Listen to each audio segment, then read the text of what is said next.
நாட்டுப்பற்றாளன் செய்திகள் வாசிப்பது வாசுகி தாமோதரன்.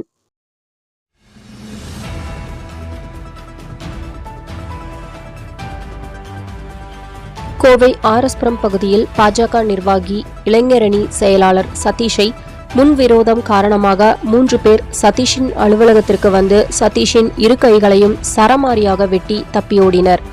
இரத்த வெள்ளத்தில் உயிருக்கு போராடி கொண்டிருந்த நபரை மருத்துவமனையில் அனுமதித்துள்ளனர்.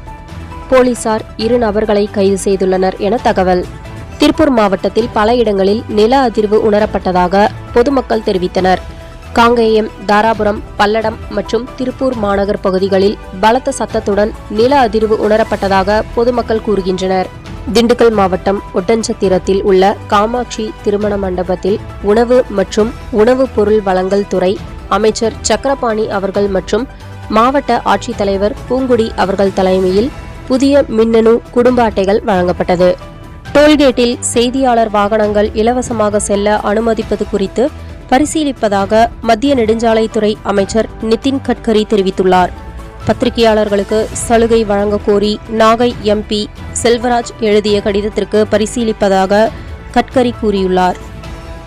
மாதம் தவறாமல் வெளிவரும் நாட்டுப்பற்றாளன் பத்திரிகையின் செய்தியாளராக பணிபுரிய விருப்பமுள்ளவர்கள் கீழே உள்ள நிர்வாக அலைபேசி எண்களில் தொடர்பு கொள்ளலாம்.